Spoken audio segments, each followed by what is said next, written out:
घटना पर तीनों की नजर। Public police media news.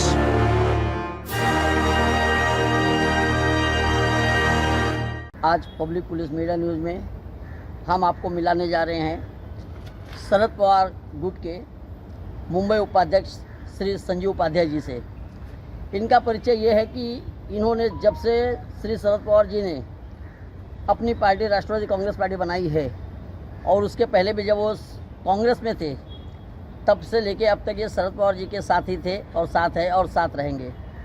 इन्होंने हर तरह से शरद पवार जी को अपना जीवन समर्पित कर दिया है कि हम पवार साहब के साथ रहेंगे और पवार साहब के आदर्शों को और उनके विचारों को लोगों तक पहुंचाएंगे और इन्होंने ये काम अब तक बखूबी किया हुआ है। आज हम उनसे जानते हैं कुछ ज्वलंत मुद्दों पर जो कि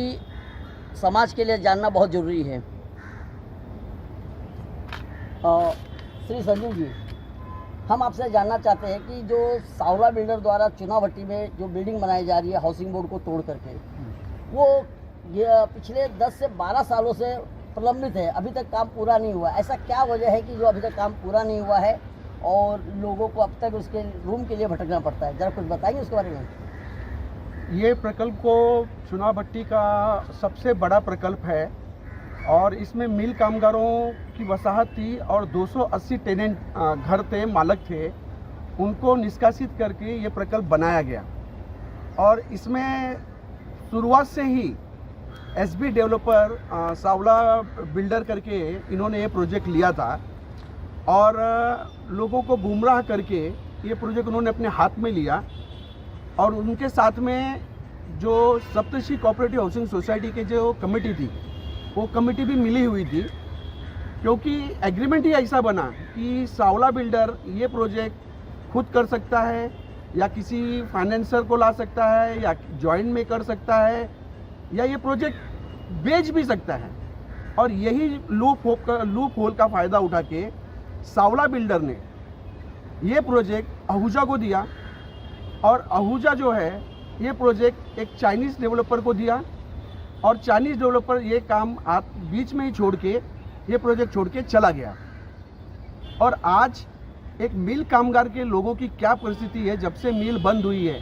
मिल कामगारों ने अपने बच्चों को किस तरह से पढ़ाया लिखाया, ये कोई बात छुपी नहीं है। इतने गरीब और मध्यम वर्गीय परिवार से ये मिल वर्कर आते हैं, आज वो 12 साल से अपने घर के लिए दर दर भटक रहे हैं। और इसी में जो डेवलपर है, जो सेल की बिल्डिंग है, सेल की बिल्डिंग में 310 सेल वाले हैं, उन्होंने फिर क्या किया कि एनसीएलटी कोर्ट में मूव किया कि ये प्रोजेक्ट बंद पड़ा है। और एनसीएलटी कोर्ट का मैं तहे दिल से आभार मानूंगा कि उन्होंने चाइनीज़ बिल्डर को एनसीएलटी कोर्ट ने जो है निकाल के नया प्रोसेस जो है डेवलपमेंट का चालू करने के लिए किया। लेकिन अभी भी एक अड़चन ऐसी है कि अभी लामेर ये बिल्डर जो है सेलेक्ट किया गया है सेल की कमेटी से और सप्तऋषि कोऑपरेटिव हाउसिंग सोसाइटी की जूनी कमेटी, जिसको हमारे 280 टेनेंट ने निकाल के बाहर फेंक दिया है। फिर भी सेल की कमेटी और ये रिहैब की कमेटी मिलके एक लामेर बिल्डर को लाए हैं, जिन्होंने एनसीएलटी कोर्ट में अपना प्रपोजल डाला और वो अभी विचाराधीन है। लेकिन उसके अंदर भी इतनी खमियां हैं कि हम लोग अभी बहुत जल्दी एनसीएलटी कोर्ट में हम रिहैब की तरफ से भी मूव करेंगे, क्योंकि उसमें लामेर ने बोला है कि हमारा जो आज तक का जो भाड़ा है, जो हमारा कॉर्पोरेट फंड है, वो देगा। लेकिन कब देगा इसका कोई उल्लेख नहीं है। प्रोजेक्ट ऑलमोस्ट 6 महीने का काम है, उसने 6 से 12 महीना बोला है और एक जगह 7 साल लिखा हुआ है,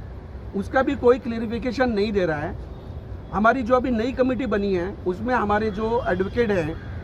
एडवोकेट गावड़े सर और सुनील तिवारी सर, इन्होंने एक मेल किया लामेर को कि आप पहले हमें ये मेंशन कीजिए कि आप हमारा जो थकित भाड़ा है या हमारा जो कॉर्पोरेट फंड है वो आप कभी देंगे। तो उनका मेल का रिप्लाई आया कि ये जो है आप सेल कमेटी से आप बात करके पता करो। तो अभी भी दाल में बहुत कुछ काला है और अभी भी गड़बड़ चल रही है। हाँ, हम स्थानीय आमदार मंगेश कुडालकर जी का आभार व्यक्त करेंगे कि इन्होंने रौनक ग्रुप इसमें आया हुआ था, उन्होंने रौनक ग्रुप को मना करके या मनाया और रौनक ग्रुप इसमें से बाहर निकल गया, डेवलपमेंट का रास्ता अभी खुला है और लामेर बिल्डर जो है ये प्रोजेक्ट कर सकता है और हमारा लामेर को विरोध नहीं है। हमारी जो पॉइंट्स हैं कि आप हमारा रेंट और कॉर्पोरेट फंड कब देंगे, उसके बाद हम आगे की कार्रवाई करेंगे। तो ये अगर ये कहा जाए कि अभी तक आप लोगों को अंधेरे में रखकर ये प्रोजेक्ट किया जा रहा, अभी भी लोग इस पर जो भी कमेटी है या जो लोग है या जो बिल्डर है वो आपको इसके बारे में कुछ सही जानकारी नहीं दे रहे हैं, और इसके लिए आपके आमदार और आपके जो बता रहे हैं इन लोगों ने आपको काफ़ी मदद की है, और इसके आगे क्या चाहते हैं कि आप किस तरह से काम कब तक पूरा होने की संभावना आपको लग रही है? अभी भी अनिश्चित काल है, क्योंकि कुछ लोग इसके लामेर के प्रपोजल के अगेंस्ट में एनसीएलटी कोर्ट में अपील कर चुके हैं, और लगभग हमारा भी, हम रिहैब की तरफ से भी हमारा भी तय है कि हम भी एनसीएलटी कोर्ट में जाएंगे, क्योंकि जब तक ये पॉइंट हमारा रेंट और हमारा कॉर्पोरेट फंड ये कब तक देगा, राइटिंग में जब तक ये एनसीएलटी कोर्ट में सबमिट नहीं करेगा तब तक ये हम प्रोजेक्ट करने नहीं देंगे। क्योंकि इसमें कल ऐसा हो सकता है कि ये प्रोजेक्ट अगर कोर्ट से इनको मिल गया और हमारा रेंट और हमारा जो कॉर्पोरेट फंड है और जो टाइम पीरियड है, ये जो बोले हैं कि 6 से 6 महीना, 6 मतलब इक्वल टू 1 ईयर, वहाँ तक ठीक है, लेकिन वो आगे एक क्लॉज में मेंशन किया कि 7 ईयर्स, तो वो 7 ईयर्स का पॉइंट हमें बिल्कुल पसंद नहीं है। दूसरा, इन्होंने जो हमारा बिल्डिंग में 12 फ्लैट हैं, वो 12 फ्लैट मॉर्गेज है, वो इसके लिए मॉर्गेज है कि जब हमारा कॉर्पोरेट फंड, हमारा जब रेंट मिलेगा तो हम वो बिल्डर को वो सेल करने का परमिशन देंगे, लेकिन उन्होंने प्रपोजल में ऐसा डाला हुआ है कि वो कभी भी इसको सेल कर सकते हैं, जो हम इसके खिलाफ में हैं। पहला आप हमारी जो पॉइंट्स हैं उसको क्लियर करो तो ही हम ये प्रोजेक्ट को आगे आप में बढ़ने देंगे, नहीं तो मैं राष्ट्रवादी मुंबई उपाध्यक्ष अपनी राष्ट्रवादी कांग्रेस पार्टी की तरफ से बहुत बड़ा आंदोलन इस लामेर बिल्डर के विरुद्ध में लूँगा, ये मैं आप लोगों को बोलता हूँ। धन्यवाद संजीव जी, आप जो जिस तरह से लोगों के लिए लड़ रहे हैं, और हमारी आपको शुभकामनाएं, और यही हम लोगों से अपील करेंगे कि इनका बढ़ चढ़ कर सहयोग कीजिए, इनको समर्थन दीजिए।